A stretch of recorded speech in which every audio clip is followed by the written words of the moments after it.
ओम जयंती मंगला काली भद्रकाली कपालिनी दुर्गा क्षमा शिवा धात्री स्वाहा स्वधा नमोस्तुते भगवत्यै नमः पराम्बिकायै नमः।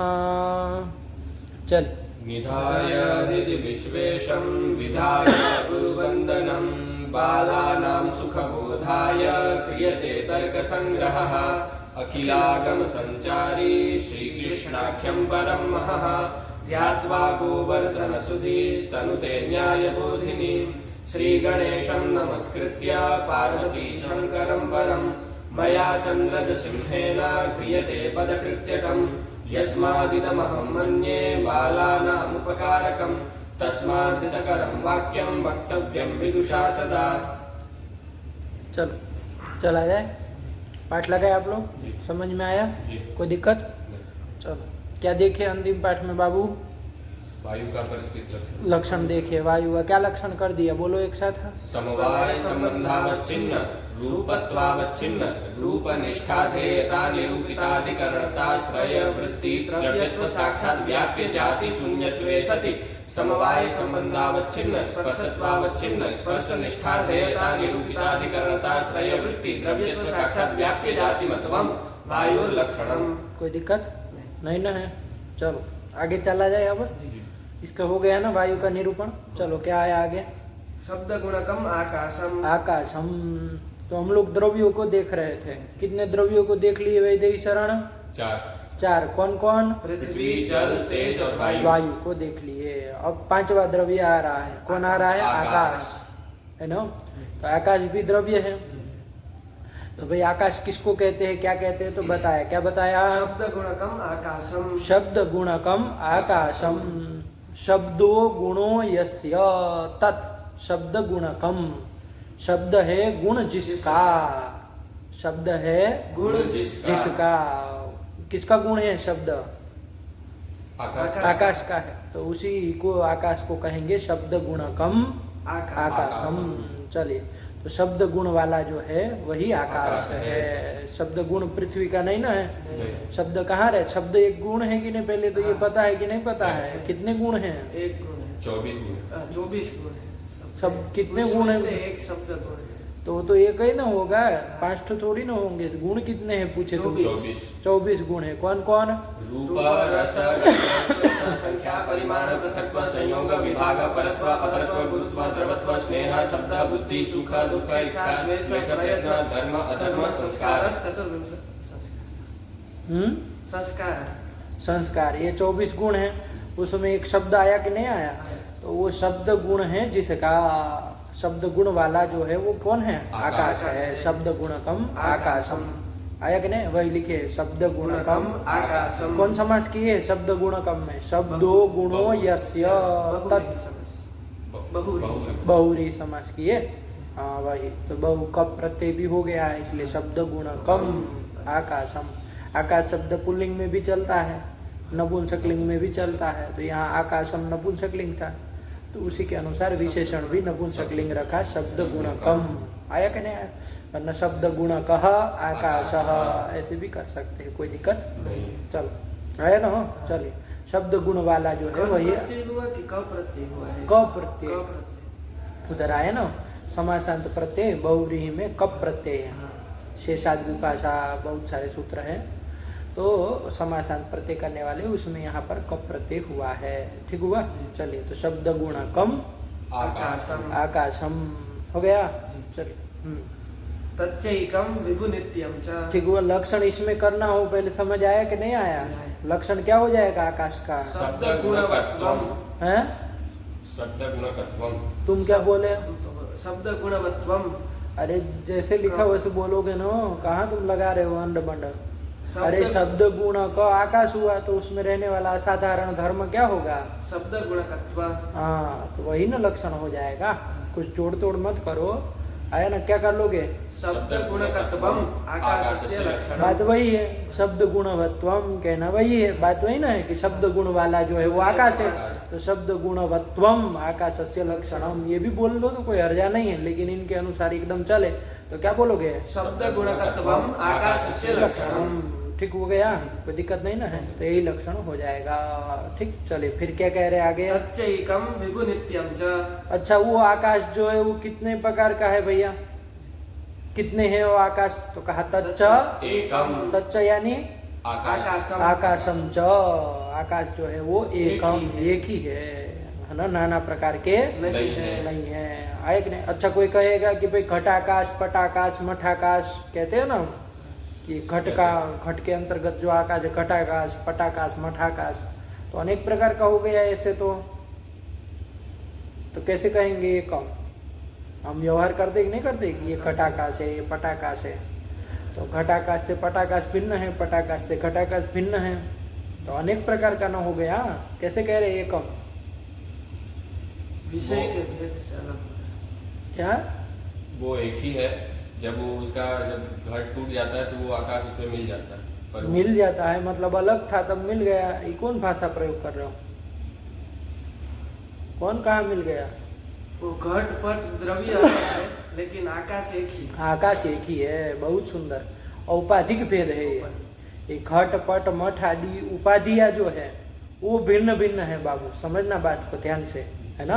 और उपाधि भिन्न होने के कारण आपको लग रहा है कि आकाश भी भिन्न भिन्न है, वस्तुतः आकाश भिन्न नहीं है, एक ही है। उसकी उपाधियां भले अलग अलग रहे, है ना, वो भिन्न भिन्न। अरे घट से पट अलग है कि नहीं है? तो ये घट पट मठ ये सब क्या हो रही है? उपाधि हो रही है। तो ये उपाधि भिन्न होने के कारण इसमें भेद प्रतीत होता है, वस्तुतः औपाधिक भेद इसको कहते हैं, है ना। वास्तविक भेद नहीं है इसमें। क्या है? औपाधिक। उपाधि के कारण भेद आया। जैसे आपको मणि के वो स्फटिक के मोती से दृष्टांत से बताए थे ना, स्फटिक का मोती एक ही होता है, लेकिन पास में कुछ अलग अलग रंग का पुष्प, चाहे वस्त्र आदि कोई भी पदार्थ रख दिया जाए तो वैसा वैसा हमको प्रतीत होता है कि मोती लाल है, पीला है, काला है, नीला है। आया कि नहीं आया? वस्तुतः मोती तो एक ही है, सब उपाधि भिन्न भिन्न है, सब पुष्प आदि रूप उपाधि भिन्न होने के कारण इसमें भेद प्रतीत होता है, वस्तुतः उसमें कोई भेद नहीं है। मोती एक ही है। वैसे ही ये आकाश भी एक ही है। समझे कि नहीं समझे? ठीक हुआ? चलो बैठ गए ना बात। कोई कहे ये घटाकाश पटाकाश आदि आकाश के रूप में भेद दिखाई देता है तो वो औपाधिक भेद है, वास्तविक भेद नहीं है। बैठ गया? तो तच्च एकम, एक ही है वो। आया कि नहीं? और क्या कहे? विभु विभु, विभु है वो। कैसा है भैया? कहा विभु है। विभु मतलब क्या भैया? तो सर्वमूर्त द्रव्य संयोगी, है ना। विभु यानी क्या? सर्वमूर्त द्रव्य संयोगी। अभी टीकाकार लोग उसको स्पष्ट करेंगे कि सर्वमूर्त द्रव्यों के साथ जिसका क्या होता हो? संयोग होता हो, है ना, उसको क्या कहा जाता है? विभु कहा जाता है। जिसका सभी मूर्त द्रव्यों के साथ क्या हो? संयोग हो। तो सर्वमूर्त द्रव्य संयोगी विभु, ध्यान में रहेगा ना। सर्वमूर्त द्रव्य संयोगी विभु, यही विभु को कहते हैं। अभी टीकाकार लोग कहेंगे तो स्पष्ट करते हैं क्या है। ठीक हुआ? और आगे क्या कहे विभु के बाद? नित्यम च। और आकाश कैसा है? तो नित्य ही है। ये पृथ्वी जल तेज वायु और आकाश की तरह नित्य कुछ अनित्य ऐसा नहीं है।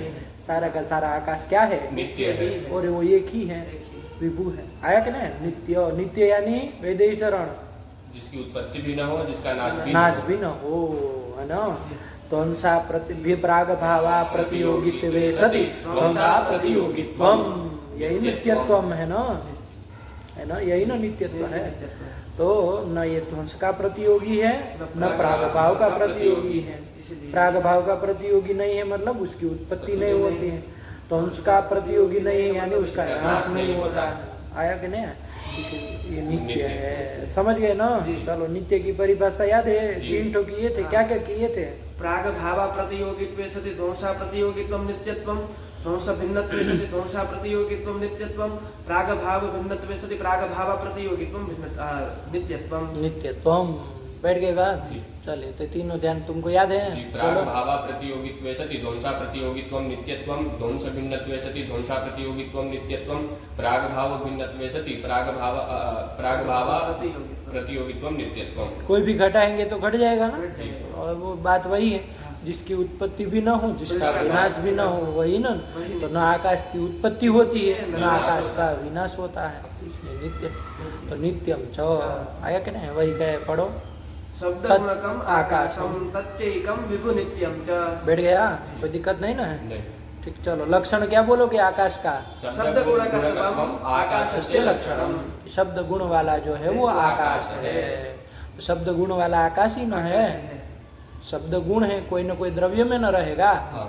तो कौन से द्रव्य में पृथ्वी में शब्द रहता है नहीं। जल में शब्द रहता है नहीं। शब्द देखो बाबू पृथ्वी दो ऐसे हाथ दो टकराएंगे शब्द उत्पन्न तो होगा पृथ्वी से लेकिन रहता कहाँ है आकाश में ही रहता है ना पृथ्वी से शब्द तो हो सकता है अरे नगाड़ा ढोल बजाएंगे तो शब्द तो होगा डांडी उसमें पीटेंगे तो है ना तो शब्द तो होगा लेकिन वो शब्द रहता कहाँ है शब्द का आधार अधिकरण तो कौन है आकाश ही है ठीक है ना जनक कुछ भी हो शब्द को पैदा करने वाला उसका कारण कुछ भी हो है ना लेकिन शब्द आकाश ही है समझ में आ रही बात जी। चलो अरे हम लोग भी ये जो शब्द बोल रहे तो कहाँ वो शब्द रहता आकाश में न रहता तो आकाश है तो शब्द गुणकत्वम आकाश से लक्षणम बन जाएगा ना चल यही है चलो क्या कह रहे पढ़ो आगे पदकृत्य न्यायबुद्धि अरे करो जो कौन छोटा है छोटा पदकृत्य हाँ तो उसको कर लो पहले पदकृत्य शब्देति हाँ शब्द थी चलो शब्दो गुणो यस्य तत् तथा। आया कि नहीं अरे वही विग्रह बोल रहे हैं शब्दो गुणो यस्य तत् तथा तथा यानी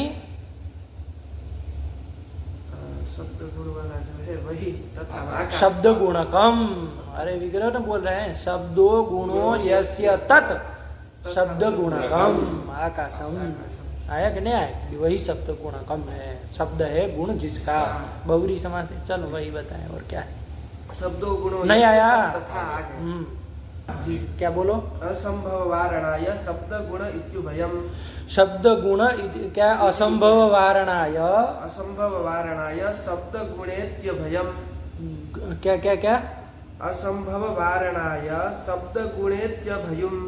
ये क्या होता है अभयुम अरे उभय तथा लिखित पाठक हो तुम उभयम होगा ना हाँ शब्द गुण इति उभयम ऐसे होगा यू इधर उधर कर दिया है क्या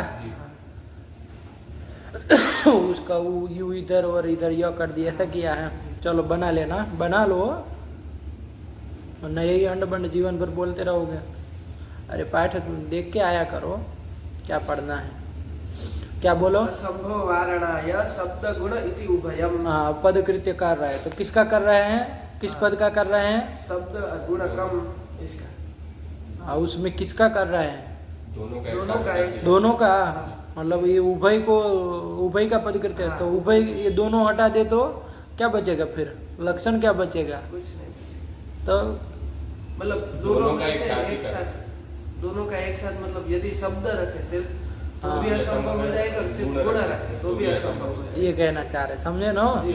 इसको उल्टा सुल्टी मत लगाना वरना लोग उभयम करके उभय को हटा दोगे यदि उभय मतलब शब्द और गुण दो पद है उसको हटा दिया जाए दोनों को तो बचेगा क्या फिर है क्या लक्षण होगा अरे क्या कुछ लक्षण हो तब ना असंभव दे तो ध्यान रखना क्रमशः कर लेना कि भाई यदि गुण पद न दे केवल क्या रखे तो क्या बनेगा शब्दत्वम आकाशस्य से लक्षणम यही ना निकलेगा क्या निकलेगा शब्दत्वम आकाशस्य लक्षणम। शब्दत्व कहाँ रहेगा ये बताएगा शब्द में रहेगा है ना तो शब्द आकाश नहीं ना है बाबा नहीं। शब्द तो गुण है बाबा और आकाश तो द्रव्य है तो यदि शब्दत्वम आकाशस्य लक्षणम करेंगे तो क्या हो जाएगा आकाश में जाएगा नहीं जाएगा तो क्या हो जाएगा असंभव हो जाएगा। असंभव हो जाएगा आपके लक्ष्य में लक्षण नहीं जाएगा तो असंभव हो जाएगा चलिए है ना इसलिए क्या पद देना पड़ेगा गुण गुणकत्वम। गुण गुण पद देना पड़ेगा क्या देना पड़ेगा गुण पद देना गुण पद पड़ेगा देना पड़ेगा। गुण पद का उपादान करना करना पड़ेगा पड़ेगा। अरे वो दो पद देंगे तो अपने आप बहुरी होगा है ना तब ना बहुरी हो पाएगा कि शब्द है गुण जिसका। अकेला शब्द पद रहेगा, गुण पद नहीं देंगे तो बहुव्रीहि समास हो नहीं पाएगा, वो अर्थ निकल नहीं पाएगा। इतना ही आएगा शब्दत्वम आकाशस्य लक्षणम, तो क्या हो जाएगा? असंभव। उसका वारण करने के लिए क्या पद देना पड़ेगा? गुणपद देना पड़ेगा। गुण पद का उपादान करना पड़ेगा।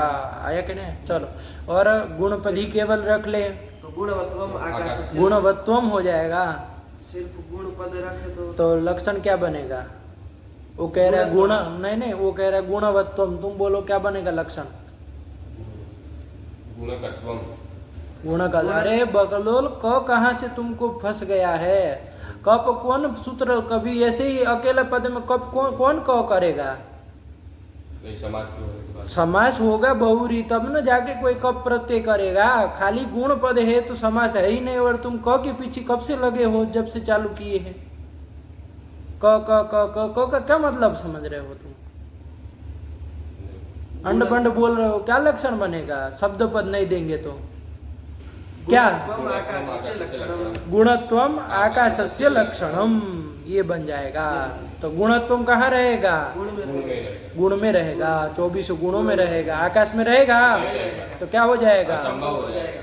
इसका विवरण करने के लिए कौन पद देना पड़ेगा? शब्द पद देना पड़ेगा। हाँ, साफ साफ बोलो कि अंड बंड जोड़ के बोलोगे कुछ? शब्द पद देना पड़ेगा। तो सब दोनों पद देने पड़े कि नहीं देने पड़े? जब रख देंगे दोनों पद तो क्या बन जाएगा लक्षण? शब्द गुणकत्वम आकाशस्य लक्षणम। शब्द गुणकत्वम कहाँ जाएगा? आकाश में जाएगा। क्या शब्द में जाएगा? नहीं जाएगा। गुणों में जाएगा? नहीं जाएगा। आकाश में न जाएगा? आकाश में जाएगा। लक्षण समन्वय हो जाएगा। चलिए, विभु इति सर्वमूर्त द्रव्य संयोगी। हाँ, विभु का प्रतीक लेके उसकी व्याख्या कर रहा है, क्योंकि नित्य की व्याख्या, एक की व्याख्या की कोई जरूरत नहीं हो तो समझ में आ जा रहा है, लेकिन विभु कुछ शब्द था जिसको स्पष्ट करना जरूरी था, तो उसी को पदकृत्यकार स्पष्ट कर रहे हैं कि विभु यानी क्या भैया? सर्वमूर्त द्रव्य संयोगी। विभु यानी सर्वमूर्त द्रव्य संयोगी, यही न कहे कि जिसका सर्वमूर्त द्रव्यों के साथ संयोग हो उसको विभु कहेंगे। अब तो प्रश्न आएगा, पहले मूर्त किसको कहते हैं, है ना? सर्वमूर्त द्रव्यों के साथ संयोग हो तो पहले मूर्त क्या है ये बताओ पहले, हैं? मूर्त किसको कहते हैं? क्या हुआ? ले लो, चाहिए? हाँ, ले जाओ। मूर्त किसको कहते हैं? कहा जाएगा? अरे बाबू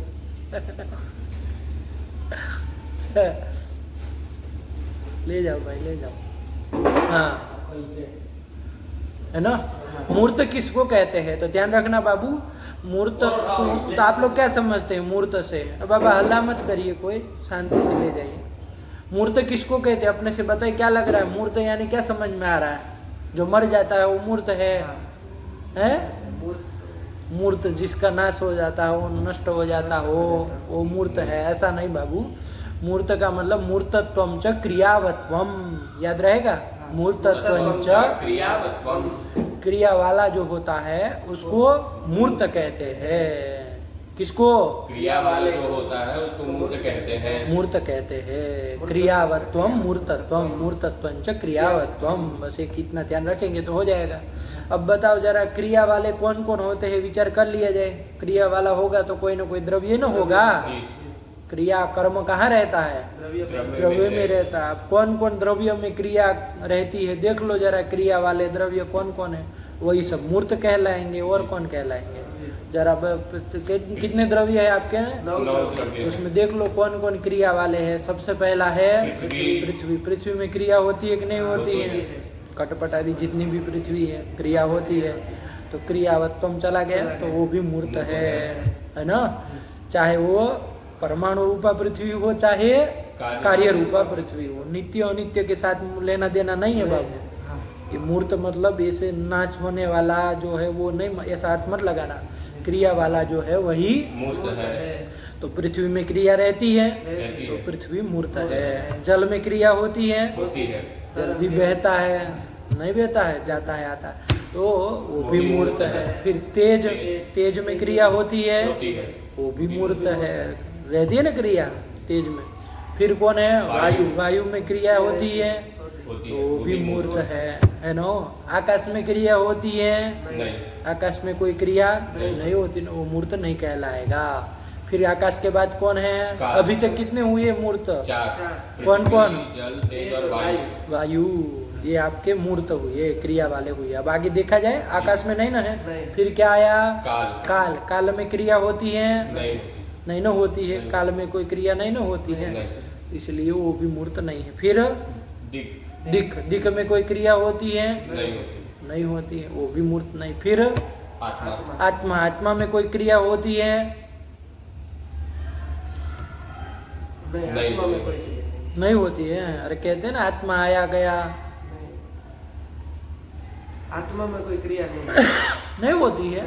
अरे अब आत्मा शरीर में प्रवेश किया, आत्मा प्रवेश कर दिया, सब करते हैं ना। वो तो भ्रांति है, आत्मा में कोई क्रिया अरे नहीं। बाप रे, आप लोग तो विद्वान है, तब फिर कहना है क्या, चलो आगे बढ़ो। फिर तो नहीं ना होती है क्रिया, तो चलो वो भी, उसमें भी कोई क्रिया नहीं है, तो वो भी मूर्त नहीं है। फिर मन में, होती अरे मन में क्रिया होती है? होती है। होती है ना, तो इसलिए वो भी मूर्त है। तो मूर्त द्रव्य कौन कौन हुए? पृथ्वी जल तेज वायु और मन। कितने हुए? 5 5। 5। ये पांचों को मूर्त द्रव्य कहा जाता है। गुरु जी काल में ऐसे नहीं कहते कि अस्मिन काले क्रिया, तो इस काल में क्रिया रहेगी ना, काल थोड़ी ना, वो कालिक संबंध है ना, उसमें क्रिया रहेगी। ठीक है, कह सकते हैं काल में कालिक समय संबंध है ना, क्रिया नहीं ना रहती है। कालिक तो यहाँ हम समय संबंध है ना कहना चाह रहे हैं। बात बेटी सही पकड़ा, गलत नहीं कहा। अरे क्रिया वाला तो काल भी कह सकते हैं, अस्मिन काले क्रिया। हाँ। हम अभी जा रहे हैं नहीं कहते हैं, हम बाद में जाएंगे, तो काल में क्रिया का व्यवहार, तो वो काली के संबंध है ना बाबू, समय संबंध है ना, क्रिया उसमें नहीं रहती है। बात बैठ गई कि नहीं बैठ गई? तो क्रियावत पदार्थ कौन कौन हुए? पृथ्वी जल तेज वायु और मन। ये 5, इसी पांचों को कैसा द्रव्य कहा जाएगा? मूर्त द्रव्य कहलाएगा। आया कि नहीं आया? बैठ गई बात, कोई दिक्कत? नहीं। कभी भी कोई भी पूछे मूर्त द्रव्य कौन कौन है, तो क्या बोलोगे? पृथ्वी जल तेज वायु मन। कभी इधर उधर नहीं होना चाहिए। तो चलिए, तो इन सर्व मूर्त द्रव्यों के साथ जिसका संयोग हो वो विभु है। सभी मूर्त द्रव्यों के साथ जिसका संयोग हो, तो सभी मूर्त द्रव्य के अंतर्गत कौन कौन आए? पृथ्वी जल तेज वायु मन। इन सब के साथ आकाश का संयोग होता है कि नहीं, जरा देख के बताओ, विचार करके। पृथ्वी के साथ भी आकाश का संयोग है कि नहीं? सारी की सारी। जल के साथ, तेज के साथ भी है, वायु के साथ भी है, मन के साथ भी है। अरे शरीर के अंदर भी तो आकाश होता है, तो उसके साथ आकाश के साथ मन के साथ भी संयोग है कि नहीं है? उनके साथ गुरु जी होगा आकाश का संयोग? तो नहीं होगा है? शरीर में गुरु जी कौन सा आकाश है? आकाश में अंदर आकाश नहीं होता है शरीर के अंदर, सब मतलब पंच महाभूत से शरीर को- है। हाँ होता है आकाश। तब फिर लेकिन मन के साथ संयोग कैसे हो गया? शरीर में आकाश होता है तो मन तो अलग है ना। मन, हाँ, शरीर से तो अलग है, शरीर के अंदर अंदर न है। हाँ है। मन जो है वो, मन का अभी स्वरूप और उसका ये सब देखेंगे, है ना, अनुरूप होता है वो। मन से क्या तुम समझते हो? मन से क्या समझते हो? कुछ अंड बंड समझते हो तो क्या किया जाए? अभी मन का निरूपण आएगा, 9वां द्रव्य है हमारा मन, तो उसको देखेंगे, विचार करेंगे। तो उस मन के साथ, अरे आकाश के साथ संयोग तो होगा ना बाबा। होगा। तो आकाश का मन के साथ तो संयोग होगा कि नहीं होगा? होगा। हाँ, तो सभी मूर्त द्रव्यों के साथ, सभी मूर्त द्रव्य कौन कौन? पृथ्वी, जल, तेज, वायु, मन। मन। इन सभी के साथ आकाश, इसका संयोग है कि नहीं आकाश का? है। इसलिए आकाश क्या कहलाएगा? विभु कहलाएगा। विभु कहलाएगा। बैठ गए बात। सर्व मूर्त द्रव्य संयोगी विभु, है ना? ये आकाश विभु है। विभु है यानी सर्वमूर्त द्रव्यों के से साथ उसका संयोग है। सभी मूर्त द्रव्यों के साथ। उसका संयोग है। तो ऐसे जो भी हैं, आगे भी अभी आएंगे, काल, दिक और आत्मा, ये सब भी विभु है। तो जब जब आएगा तो हम लोग विचार करेंगे, लेकिन परिभाषा यही है कि जिसका सभी मूर्त द्रव्यों के साथ संयोग हो वो विभु है। बैठ गया? नहीं आया? चलिए वही लिखा है, पढ़ो। विभु इति सर्वमूर्त द्रव्य संयोगी। आ गया? चलिए। तो विभुत्वम किम पूछ ले कोई तो क्या बोलोगे? सर्वमूर्त द्रव्य संयोगित्वम विभुत्वम। जैसा प्रश्न वैसा उत्तर। विभु किसको कहते हैं? सर्वमूर्त द्रव्य संयोगी विभु। आया कि नहीं? आना चाहिए। अरे जब उधर तो लगाएंगे इधर भी लगा देंगे, ध्यान से बोलना। इधर उधर लोग बोल देते हैं सर्वमूर्त सर्व द्रव्य संयोगित्व विभु, ये गलत हो गया, यहीं से आपका कट गया, समझ गए? चल ध्यान से बोलना है। आगे चले, क्या आया? न्याय बोलती हो गया पदकृत्य। आकाशम लक्षयति हाँ। शब्द गुणकम इति। हाँ, आकाश का लक्षण कर रहे हैं शब्द गुणकम इस कृत के द्वारा। चलो। अत्र गुणपदमाकाशे शब्द एव विशेष गुण इति द्योतनाय न तु अतिव्याप्ति द्योतनाय हाँ ठीक पढ़ो। न तु अतिव्याप्ति वारणाय समवायेन शब्दवत्व मात्रस्य सम्यक्त्वात्, है ना, समवायेन शब्दवत्व मात्रस्य सम्यक्त्वात्। वो कहेगी इसमें गुण पद जो यहाँ मूल ग्रंथ में दिया है वो गुण पद कोई अतिव्याप्ति वारण करने के लिए नहीं है, किसी अन्य बात को सूचित करने के लिए है। आया कि नहीं आया? तो क्या कह दे भैया? तो कहा कि समवायेन शब्दवत्वम, समवाय संबंधेन शब्दवत्वम आकाशस्य लक्षणम, इतना ही कह दो। गुण पद देने की क्या जरूरत है? क्या कह दो? समवायेन शब्दवत्वम आकाशस्य लक्षणम, आकाश का क्या लक्षण कर दो? समवायेन शब्दवत्वम, यही लक्षण कर दो तो ही काम चल जाएगा। गुण पद की कोई जरूरत नहीं है। ध्यान से समझना बाबू। समवाय संबंधेनो शब्द वाला कौन होता है? आकाश होता है। समवायेनो शब्दवत्व किस में जाएगा? आकाश में जाएगा, समन्वय हो जाएगा। गुण पद की क्या जरूरत है? कोई आवश्यकता नहीं है। आया कि नहीं? चल वही कह रहे। तो किस लिए है भैया गुण पद? तो कहा कि कुछ सूचना है। क्या कह रहे? पढ़ो। अत्र गुणपदमाकाशे शब्द एव विशेष गुण इति द्योतनाय। अत्र गुणपदम, अत्र गुणपदम आकाशे शब्द एव विशेष गुण इति द्योतनाय न तु अतिव्याप्ति वारणाय, कोई अतिव्याप्ति का वारक नहीं है। क्या बताने के लिए है? तो शब्द ही विशेष गुण है। देखो बाबू 24 गुण है तो आप जानते हैं उसमें कुछ विशेष गुण हैं, कुछ सामान्य गुण हैं 24 गुणों में। अभी आगे श्लोक भी आएगा, परिगणन करके आपको बता देंगे कि कौन कौन इसमें विशेष गुण है और कौन सामान्य गुण है। तो विशेष गुण को अभी श्लोक आगे आएगा तो देख लेंगे, समझे? उसमें वो जितने भी विशेष गुण हैं 24 गुणों में से जितने भी विशेष गुण हैं उसमें से शब्द नामक जो विशेष गुण है वही केवल आकाश में है। आकाश में केवल एक ही विशेष गुण है। गुण एक है नहीं कह रहे, विशेष गुण एक ही है और वो शब्द है। इस बात को सूचित करने के लिए गुणपद दिया है, कोई अतिव्याप्ति वारण करने के लिए नहीं है। है कि नहीं? अन्य पृथ्वी आदि रहेगा तो उसमें तो अनेक विशेष गुण रह सकते है ना। गंध भी विशेष गुण है उसमें, रूप भी विशेष गुण है, तो एक से अधिक विशेष गुण रहा कि नहीं रहा? लेकिन आकाश ऐसा है कि जिसमें केवल और केवल शब्द ही विशेष गुण है, शब्द ही विशेष गुण है और कोई दूसरा विशेष गुण नहीं है। इस बात को सूचित करने के लिए गुणपद दिया है, अतिव्याप्ति वारण करने के लिए नहीं है। आगे ने विशेष गुण क्या क्या है देखो, आगे श्लोक लिखा होगा, लिखा है। रूपम गंधो रसः स्पर्शः स्नेहः संसिद्धिको द्रवः बुद्ध्यादि भावनान्ताश्च शब्दो वैशेषिका गुणाः। हाँ, बस ये एक श्लोक याद रखो कारिकावली का आपका। तो कभी भी विशेष गुण कौन कौन है परिगणन अच्छे से कर दिया है। क्या क्या है गिनो जरा। रूपम रस है, रूप, फिर गंध, रस, स्पर्श, स्नेह, सांसिद्धिको द्रव। तो देखो ध्यान रखना बाबू, आगे अभी द्रवत्व पढ़ेंगे तो सांसिद्धिक द्रवत्व है और नैमित्तिक द्रवत्व। तो उसमें नैमित्तिक द्रवत्व तो विशेष गुण नहीं है, सांसिद्धिक द्रवत्व जो है वो विशेष गुण है। तो वो सांसिद्धिक द्रवत्व एक हुआ कि नहीं हुआ? हाँ, फिर आगे बुद्धि आदि भावनांताश्च, बुद्धि आदि, बुद्धि से लेकर के भावना पर्यंत, बुद्धि से लेके भावना पर्यंत। जरा वेदी शरण को थोड़ा दिमाग खटाकने के लिए दे। बुद्धि से लेकर के भावना पर्यंत गुण कौन कौन आएंगे जरा गिनो तो। बुद्धि, अब चुप हो जाओगे तो हम क्या ही करेंगे, तो अंदर गिनने से नहीं ना होगा, हमको सुनाई देगा तब ना समझ में आए। क्या मंत्र फूक रहा है? बोलो भाई, बुद्धि से बोलो, तुम बोलो बुद्धि से। सुख दुखेच्छा द्वेष प्रयत्न धर्म धर्म धर्म अधर्म और संस्कार। संस्कार तो भावना तो आया नहीं। वो तो स्मृति के भेद है, वेगो भावना होगा। स्मृति के भेद है, अरे संस्कार के भेद है बाबा। संस्कार त्रिविधः वेगो भावना स्थिति स्थापक। तो वेग और स्थिति स्थापक संस्कार नहीं लेना है, कहाँ भावना।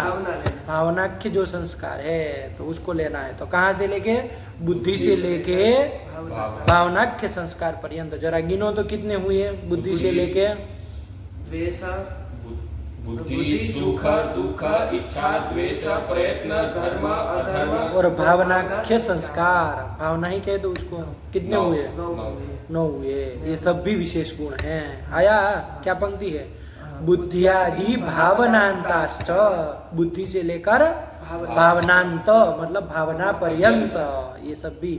आगे शब्द, और एक हो गया शब्द। ये वैशेषिका गुणा, मतलब विशेष गुणा। ये सब विशेष गुण हैं, समझे। कौन कौन, जरा नाम अलग अलग लेके बोलो तो जरा। रूप गंध रस स्पर्श स्नेह सांसिधिक द्रव्य, सांसिधिक द्रवत्वम।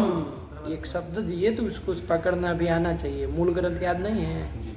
रूप गंध रस स्पर्श स्नेह सांसिधिक द्रवत्व बुद्धि सुख दुख इच्छा द्वेष प्रयत्न धर्म अधर्म और भावना शब्द और शब्द, ये सब विशेष गुण है। आ गया श्लोक, किसको याद हो गया इसमें, बोल पाओगे। गंधोरस स्पर्शः स्नेहः सांसिद्धिको द्रवः बुद्ध्यादि भावनान्ताश्च शब्दो वैशेषिका गुणाः। रूपं गंधो रस स्पर्श स्नेहः सांसिद्धिको द्रवः बुद्ध्यादि भावनान्ताश्च शब्दो वैशेषिका गुणाः। वैशेषिका, अरे बहुत है ना भाई, क्यों एक वचन करोगे। वैशेषिका गुणा, आया कि नहीं। चल, अरे भगवान ने प्रतिभा दी है, आगे ने बस आलस्य के कारण सब वो कर दिया है। चलो आगे कि नहीं, आगे तो टोटल कितने हुए जरा गिन लो ना तो याद रहे। 16 हुए। 16 गिने की, वो तो गिन के बोल रहा। क्या गिनाओ, गिनो भाई इसका। रूप गंध रस स्पर्श स्नेह और सांसिधिक द्रवत्व, ये 6 हो गए।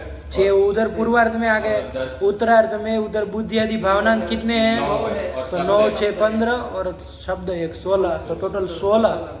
2400 में से ये जो 16 जो गिना है ना, वो विशेष गुण है। ठीक हुआ, नहीं आया।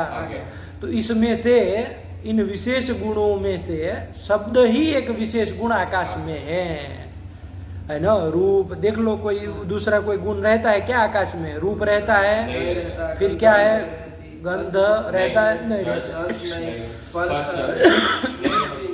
सांसिधिक द्रवत्व नहीं ना होता है। फिर बुद्धि आदि भावना पर्यंत जितने भी सब आत्मा के गुण हैं, तो आकाश के तो हुए नहीं, सब आत्मा में रहते हैं। बुद्धि सुख दुख इच्छा द्वेष प्रयत्न धर्म अधर्म और भावना, ये सब आत्मा में रहते हैं। तो ये नहीं रहेगा। केवल और केवल कौन विशेष गुण है इसमें, शब्द नामक जो विशेष गुण है वो एक विशेष गुण रहता है आकाश में। इस बात को सूचित करने के लिए गुणपद दिया है। अब पढ़ो मूल ग्रंथ, वो न्यायबोधिनी पढ़ो। अत्र गुणपदम आकाशे शब्द एवं विशेष गुण इति द्योतनाय, समझे कि नहीं, कि आकाश में शब्द ही विशेष गुण है। इस बात को सूचित करने के लिए गुणपद दिए है कि शब्द गुणकम कहा ना, वरना उसकी जरूरत नहीं थी। कह देते जैसे गंधवती पृथ्वी कहे थे, वैसे शब्दवत आकाशम कह देते ना। शब्दवत जो शब्द वाला है वो आकाश है। जैसे गंधवती वहां कहे आप, गंध गुण गुणिका पृथ्वी कुछ कहे कि गंध गुण वाली पृथ्वी है, गंध गुण वाली जो है, ऐसा नहीं ना कहे, गुणपद नहीं दिए, गंधवती पृथ्वी। वैसे यहाँ शब्दवत आकाशम, शब्द वाला जो है वो आकाश है, काम खत्म हो जाता है ना।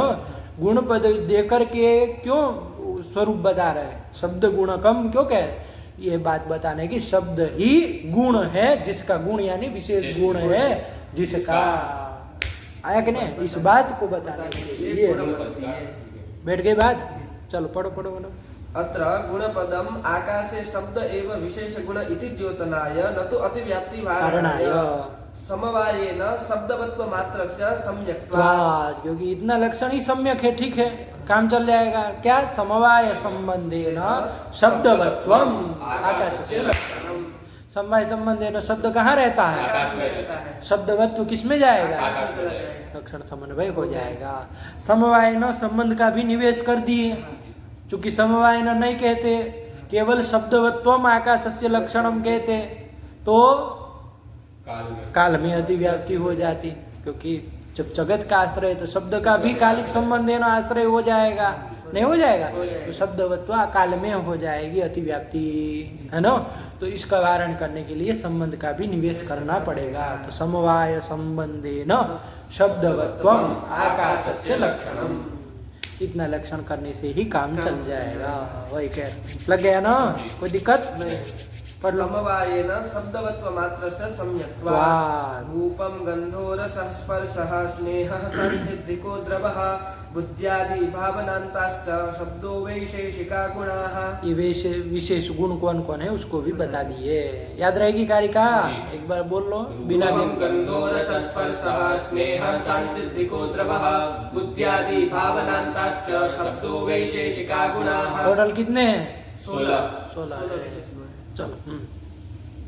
तच्चैकम इति। तच्चैकम, देखो प्रतीक ले रहे हैं ना, मूल में तच्चैकम आया ना, तच्चैकम इति। हाँ अनेकत्वे मानाभावादिति भावः। हाँ, अरे ये कम कहा ना कि वो आकाश एक है, तो क्यों भाई अनेक आकाश क्यों नहीं है? तो कहा अनेकत्वे माना भावात्, आकाश के अनेक होने में कोई प्रमाण नहीं है, मान प्रमाण नहीं है, अनेक होने में कोई प्रमाण इसलिए एक ही है ना? अरे कुछ प्रमाण कुछ मिले तो हो, है ना? जैसे पृथ्वी नाना प्रकार की होती है तो अनुभव सिद्ध है, आया कि नहीं आया? तो इसमें भी तो कुछ प्रमाण हो, है कि नहीं है? तो आकाश के अनेक होने में कोई प्रमाण नहीं है। कोई कहे कि घटाकाश पटाकाश प्रतीति होती है तो उससे अनेकत्व सिद्ध हो जाएगा, तो औपाधिक उसका भेद है, वस्तुतः भेद वो घटपट मठ का भेद है, आकाश का कोई भेद नहीं है। आया कि नहीं आया?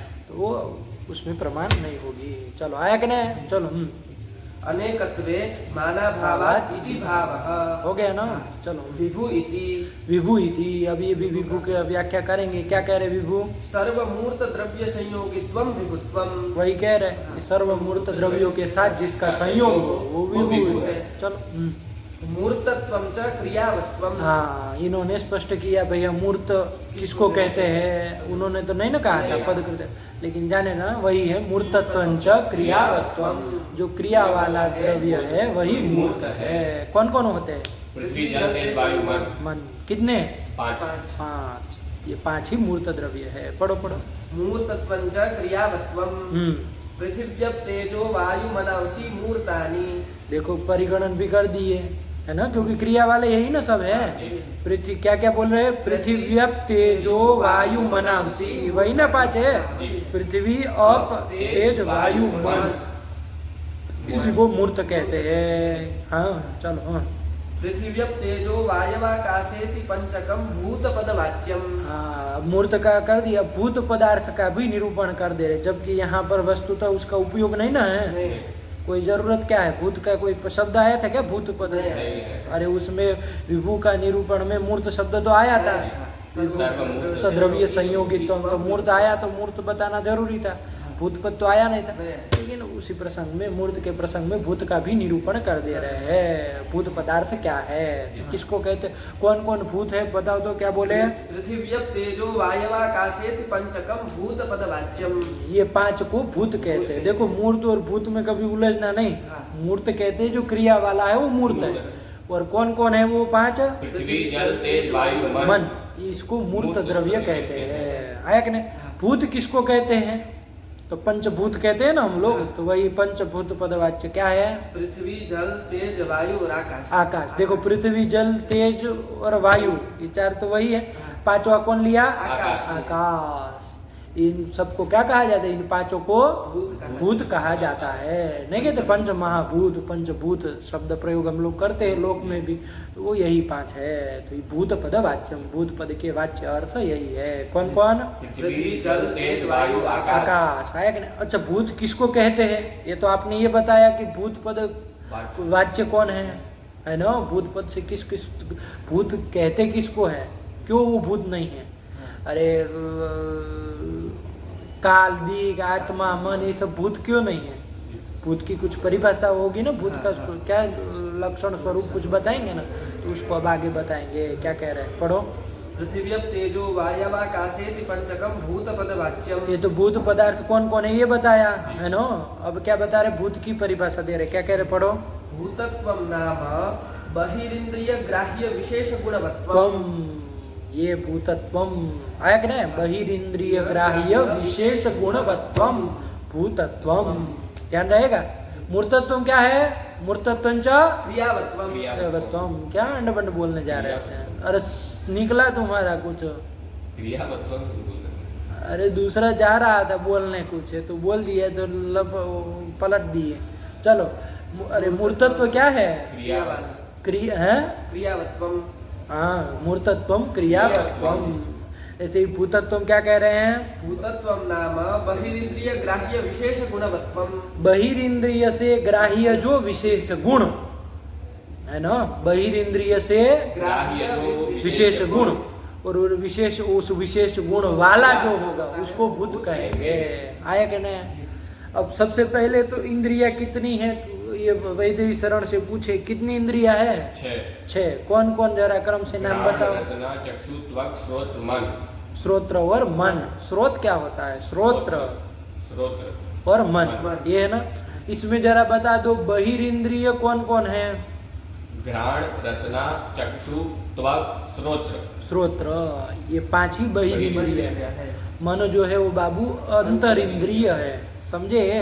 आप इस तरह से भी निरूपण कर सकते। इंद्रियम द्विविधम, बहिरिंद्रियम अंतर इंद्रियम च, बहिरिंद्रियम पंचविधम, अंतर इंद्रियम एकम मनः। आया क्या ना? इस तरह से भी कर सकते हो, समझ के रखना। बहिरिंद्रिय कौन कौन है? देखो 5 है। घ्राण, रसना, चक्षु, श्रोत्र और त्वक। देखो गड़बड़ा दिया क्रम। घ्राण, रसना, चक्षु, त्वक और श्रोत्र। अरे उसी क्रम से रखो, कहाँ है उलट फेर करते हो? फिर गिनने लगोगे अंड का बंड कुछ ना कुछ। घ्राण, रसना, चक्षु, त्वक और श्रोत्र, ये 5 बहिरिंद्रिय है। अंतर इंद्रिय कौन है? मन। मन एक ही है। आया क्या ना? चलो, यहाँ पर क्या बहिरिंद्रिय लेने के लिए कहा? तो बहिरिंद्रिय 5 हुई। कौन कौन? घ्राण, रसना, चक्षु, त्वक और श्रोत्र। उनके द्वारा ग्राह्य जो विशेष गुण, अब विशेष गुण भी आप लोगों को वहाँ श्लोक आ ही गया है, हम लोग जान ही रहे। तो इन इंद्रियों के द्वारा, एक एक इंद्रिय के द्वारा कौन से विशेष गुण का ग्रहण होता, जरा क्रम से बता दो। तो सबसे पहला है घ्राण इंद्रिय, उसके द्वारा कौन से विशेष गुण का ग्रहण होता है? गंध। हो रहा है कि नहीं हुआ?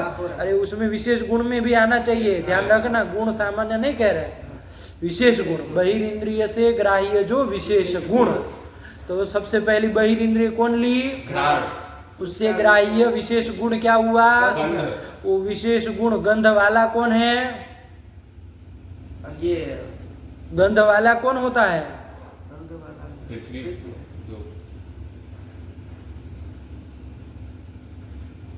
गंध वाला कौन होता है? नहीं पता है। गंध वाला कौन होता है? नहीं पता है। अब तो बोलो ना वो सही से, उसमें डर कहाँ रहे हो? अरे गंधवती पृथ्वी पढ़ के आए हैं, अब आप इतना मतलब हिचक कर रहे हैं बोलने में, कॉन्फिडेंस नहीं आता है बातों में, कैसे होगा? ऐसे नहीं आई होते हैं, जिसको विश्वास में हो अपने ऊपर। गंध वाली पृथ्वी होती है तो वो होती है ना, तो क्या कहे? ध्यान से घटाओ फिर से। बहिरिंद्रिय कौन हुई? घ्राण। उससे ग्राह्य विशेष गुण कौन हुआ? गंध। और विशेष गुणवत्त कौन हुआ? पृथ्वी। विशेष गुणवत्त किसमें गया? पृथ्वी में गया। वो भी वो भूत है। आया कि नहीं आया जी। बेटा? चलो, दूसरी बहिरिंद्रिय क्या बोले? रसना। रसना। उससे ग्राह्य विशेष गुण कौन है? रस। मूड़ी हिलाने से नहीं होगा, तुमको नहीं आ रहा है, वो तो सोच के बोल रहा है। देखो फिर मुड़ हिला रहा है। उससे ग्राह्य गुण रस है, रसना उससे किससे? फिर तुम उसकी तरह करना। रसना से ग्राह्य विशेष गुण रस है। रस है। तो ऐसे ही पांचों इंद्रियों से बोल दो ना बाबा, हाँ। 5 इंद्रिय क्रम से आप नाम बोले, उन पांचों इंद्रियों से ग्राह्य विशेष गुण बोल दो क्रम से कौन कौन है जरा। पहले पांचों बहिर्ंद्रिय बोलो। घ्राण, रसना, चक्षु, त्वक और श्रोत्र। अब इनके द्वारा क्रम से आपको बोलना है, उनके द्वारा ग्राह्य विशेष गुण बताने हैं। ग्राह्य मतलब उनके द्वारा जिनका ज्ञान होता है, ऐसे जो विशेष गुण बोलो। गंध, रस, रूप, स्पर्श और शब्द। शब्द एकदम साफ बोला, क्रम से बोलो। गंध, रस, रूप, स्पर्श और शब्द। शब्द यही ना ग्राह्य विशेष गुण होंगे। जी। और ये विशेष गुण वत कौन कौन होंगे जरा बता दो तो, क्रम से बोलना। गंध से बोलो, गंध वाला पृथ्वी। पृथ्वी, तो वो भूत पदवाच्य हो जाएगा। रस वाला जल। जल है, पृथ्वी नहीं है क्या? रस वाली पृथ्वी नहीं है क्या? उसमें भी जाएगा, कोई दिक्कत नहीं, वो भी भूत है। जी। और जल भी भूत है, जल में भी चला गया ना। जी। चलो हाँ, फिर रूप वाला। रूप वाला कौन कौन है? पृथ्वी, जल, तेज, तीनों है, तीनों। तो वो भी भूत है। चलो फिर स्पर्श वाला। स्पर्श। स्पर्श वाला कौन है? पृथ्वी, जल, तेज, वायु। वायु है, सब है, तो वो भी सब भूत है। फिर शब्द। शब्द वाला कौन है? आकाश। हाँ, शब्द वाला तो आकाश है। नहीं नहीं, कुछ कह रहे थे तुम। शब्द वाला तो आकाश है। आकाश है ना, तो वो भी भूत है। तो कहाँ कहाँ लक्षण गया? पृथ्वी, जल, तेज, वायु और आकाश में गए। पांचों में गया, अन्यत्र कहीं नहीं गए। नहीं ना गया। तो यही भूत की वो परिभाषा दे रहे। पढ़ो ध्यान से। भूतत्वम नाम बहिरिंद्रिय ग्राह्य विशेष गुणवत्वम। आया समझ में जी। कि बहिर्ंद्रिय से ग्राह्य जो विशेष गुण, वो विशेष गुण वाला जो होगा वो भूत होगा। नहीं आया? आ गया। ध्यान से बैठ गए। जी। वही कह रहे, पढ़ो। भूतत्वम नाम बहिरिंद्रिय ग्राह्य विशेष गुणवत्वम। उसमें कहीं नहीं ना जाएगी कालादि में, नहीं जाए। मन में नहीं नहीं ना जाएगा। ध्यान से एक एक को देख करके विशेष गुण क्या क्या है ये सब देख करके खटा करके बिठा लेगा। ठीक है ना? पूछेंगे अगले पाठ में। चलो यही भूत कर दिए, ठीक हुआ।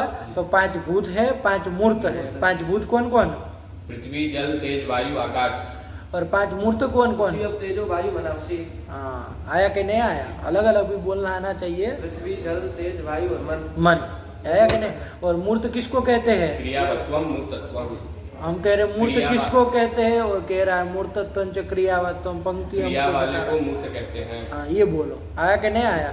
किन नाम मूर्तत्वम? क्रियावत्वम, मूर्तत्वम। मूर्तत्वम आया नहीं? किन नाम भूतत्वम? अब बहिरिंद्रिय ग्राह्य विशेष गुणवत्वम भूतत्वम। भूतत्वम अलग रहेगा ना, सांकर्य नहीं ना करोगे। खिचड़ी मत पकाना दोनों की। चलो हाँ, पढ़ो आगे। क्या आया? हो गया। चलो यही कर लिया। तो चलिए, क्या लक्षण बन गया? आकाश का क्या लक्षण हो गया? शब्द गुणकत्वम, आकाश से लक्षण। अरे पूरा पढ़ लिख के फिर वही समवाय में। संबंधेन शब्दवत्वम आकाशस्य लक्षणम। लक्षणम यही ना कर दिया, न्याय बोधिनी करके अनुसार यही ना आया। क्या आया? समवाय संबंधेन शब्दवत्वम आकाशस्य लक्षणम। और शब्दवत्व मतलब समझ रहे ना? हाँ, शब्द निष्ठा, ध्येयता, निरूपिता, अधिकरणता, श्रयत्वम, यही ना शब्दवत्व होगा। जी। शब्दवत्व क्या होगा? शब्द निष्ठा, ध्येयता, निरूपिता, अधिकरणता, श्रयत्वम। त्वम। शब्दवत्वम। आया कि नहीं? अब इतना ही केवल यदि लक्षण करेंगे, है ना? क्या लक्षण करेंगे? शब्द निष्ठा, ध्येयता, निरूपिता, अधिकरणता, श्रयत्वम। त्वम आकाश से लक्षण। इतना ही यदि आकाश का लक्षण करेंगे तो ये शब्द तो काल में भी रहता है, वैकालिक संबंध है ना। तो शब्द निष्ठा, ध्येयता, निरूपिता, अधिकरणता किसमें चली जाएगी? आकाश काल में काल में चली चली जाएगी। जाएगी। क्या बक रहे हो? शब्द निष्ठा, ध्येयता, निरूपिता, अधिकरणता यही लक्षण कहे।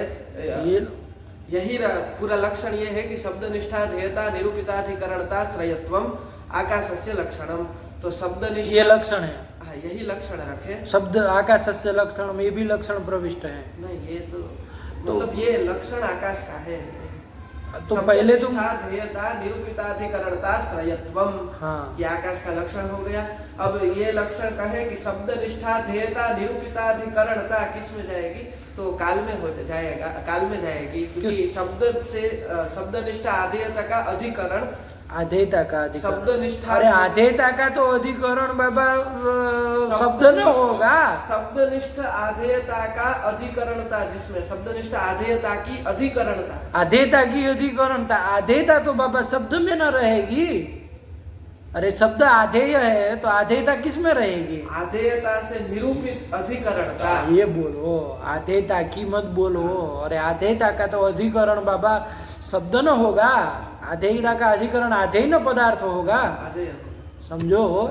तो आधेयता का अधिकरण मत बोलो, आधेयता निरूपित जो अधिकरणता है वो काल में चली जाएगी, काल में जाएगी। अधिकरणता का आश्रय काल हो जाएगा, अधिकरणता आश्रयत्वम, काल में चला जाएगा, काल में अतिव्याप्ति हो जाएगी। किसके लक्षण की? आकाश के लक्षण की। काल लक्षण में कर रहे थे अतिव्याप्ति आकाश हो का जाएगा। और चला गया काल काल में, में। है नो। उसका वारण करने के लिए समवाय संबंधे न ये पद देना पड़ेगा। शब्दनिष्ठा ध्येयता में समवाय संबंधावच्छिन्नत्वम, ये दल देना पड़ेगा। ये बोलो है, बात वही है ना। लेकिन ध्यान से, अब आप किस तरह से लक्षण बोल रहे हैं, वही ना बात। अरे समवाय संबंधी नो मित्र का अवच्छिन्न तो अर्थ होता है, तो वही बैठ जाएगा। लेकिन ध्यान से बोलो, अब वही आप वापिस बोलेंगे तो सब क्या मतलब, सब पढ़ लिखने का गलती वही, मतलब बोलना वही है, चाहे कुछ पढ़ा लीजिए। शब्दनिष्ठ आधेयता में समवाय संबंधावच्छिन्नत्वम, ये विशेषण दल दे देंगे तो काल में जो अतिव्याप्ति हो रही थी उसका वारण हो जाएगा। लक्षण पहले क्या बनेगा, ये बोलो। समवाय संबंधावच्छिन्न शब्दनिष्ठा ध्येयता निरूपिताधिकरणताश्रयत्वम आकाशस्य लक्षणम। अब कैसे वारण हो जाएगा? क्योंकि काल में समवाय संबंध से शब्द नहीं रहता, कालिक संबंध न रहता। तो समवाय संबंध अवच्छिन्न शब्द निष्ठा ध्येयता निरूपिताधिकरणता काल में नहीं जाएगी। कहाँ जाएगी? आकाश में ही जाएगी। अधिकरणता श्रयत्व भी आकाश में जाएगा, लक्षण समन्वय हो जाएगा। बैठ गए बात। अब ये क्या बन गया लक्षण? समवाय संबंधावच्छिन्न शब्दनिष्ठा ध्येयता निरूपिताधिकरणताश्रयत्वम, ये लक्षण बन गया। अब आगे आप लोग परिष्कार कर लीजिएगा, है ना। उसी क्रम थोड़ा ध्यान दे करके विचार करिएगा, है कि नहीं है। विचार पूर्वक इसका परिष्कार करिए ध्यान से। अतिव्याप्ति देते समय एकदम जड़ लोगों की तरह नहीं, अब उसमें जैसे दिया बिल्कुल वैसे देते चले। दिमाग खुला रख के, जब पदार्थ बदलता है तो बहुत कुछ बदल जाता है कि नहीं है। एक संकेत बस आपको कर दे, अगले पाठ में सुनेंगे आप लोग क्या विचार करके आए हैं, क्रम से विचार करिएगा। एक चीज बता दे कि आकाश में जो आकाशत्व है वो जाति नहीं है, इसलिए ध्यान से करिएगा। ऐसा कुछ मत कर दीजिएगा परिष्कार कि असंभव लग जाए, समझे, ठीक है ना। क्योंकि आप उसी तरह से करने लगेंगे जैसे गंधवत्वम का परिष्कार किए थे, तब फिर जाति घटित बनाने जाओगे तो गड़बड़ा जाएगा हिसाब, समझ गए। इसलिए ध्यान से विचार करके परिष्कार करिएगा। अभी तक हमारा लक्षण क्या बन गया? समवाय संबंधावच्छिन्न शब्दनिष्ठा ध्येयता निरूपिताधिकरणताश्रयत्वम आकाशस्य लक्षणम। हाँ, तो ध्यान से क्रमशः विचार करिएगा, है ना। और थोड़ा अतिव्याप्ति अव्याप्ति असंभव जो भी विचार करो तो ध्यान से, जैसे अतिव्याप्ति विचार करो तो खाली इतना ही नहीं सोचो कि बस एक जगह हो गए काल में तो बस आगे बढ़ जाओ, ऐसा नहीं। अरे ध्यान से देखो और कहीं भी हो सकती है क्या, है ना। दिमाग खपाने का थोड़ा अभ्यास करो, है ना। आप लोग खाली ऊपर ऊपर छू लेते हैं पानी को, तह तक नहीं जाते, नीचे तल स्पर्श करो, वहीं रत्न रखे, ऊपर कुछ नहीं रखा, है ना। समुद्र के जब तल तक जाता है आदमी तब वहाँ पर रत्न मिलता है, ऊपर ऊपर नहाएगा कुछ मिलेगा? हाँ, तो ये समंदर है, यही समझो। इसमें जितना तल तक जाओगे कुछ हाथ में आएगा, वरना ऊपर ऊपर से कहने के लिए समुद्र स्नान हो जाएगा, हाथ लगेगा कुछ नहीं। वैसा ही न्याय कहने के लिए पढ़ लिया जाएगा, लेकिन वही रट्टू पोपट की तरह, है ना, आया जाया कुछ नहीं। कोई कुछ एक शब्द दूसरा बोल देगा तो उलझ जाएंगे, ऐसा ना हो। थोड़ा दिमाग खुला रख के विचार करिए, ठीक। चलिए रखा जाए पाठ, विचार करके आइएगा, ठीक। रखे ना। भगवते नमः, पराम्बिकायै नमः। अस्तु।